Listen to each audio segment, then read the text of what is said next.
Questions, and I call on Deputy Micheál Martin, please. Thank you, Alaska Corla. Taoiseach, education is the bedrock of our democratic society and the key platform for our economic and social development. The role of the teacher in that context is crucial, as the quality of the learning environment is dependent on a regular supply of quality teachers and their retention within the education system itself. Pay equality for new entrants to the teaching profession is a very important factor in both recruiting new entrants to the teaching profession and retaining existing members. There is, whether people would admit it or not, a crisis in teaching supply at the moment, particularly at second level. There has been a drop of more than 60% in applications to postgraduate teaching courses between 2011 and 2017. There are real concerns with shortages in key subjects such as maths, science, Irish and languages. The Association of Community Comprehensive Schools has warned that students' subject choice and the quality of teaching was at risk unless teacher supply was tackled. And again, language, maths, science and home economics instanced.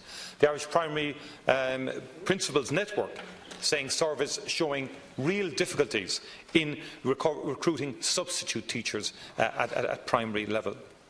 And the pattern is repeated across the country, with Dublin being particularly problematic. A survey by the Catholic Primary Schools Management Association found that 90% of principals had experienced difficulty in sourcing a substitute teacher this school year.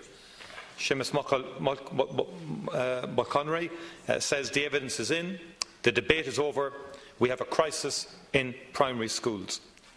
Ger Curtin of the STI saying oral examinations facing challenges as a result, and the Education and Training Boards Ireland again saying shortages will affect subject choices.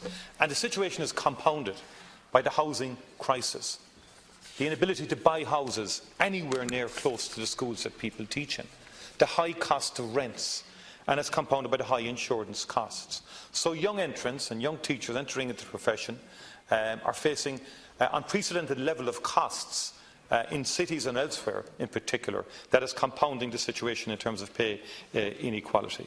Now, we asked for a report as part of the Public Service Pay Act and Pensions Act, and that happened. That report is published and has outlined the challenges that exist in terms of this issue. About a 200 million round cost, 68 million for teachers, about 60 million for teachers, about 80 odd million for education generally. There has been some progress, I acknowledge, in narrowing the gap, but there is still a very wide divergence. And given the crisis in recruitment in particular, I'm asking the Taoiseach, can he outline when talks will commence with the trade union sector in terms of outlining a roadmap for the restoration of pay equality for new teachers and new entrants generally.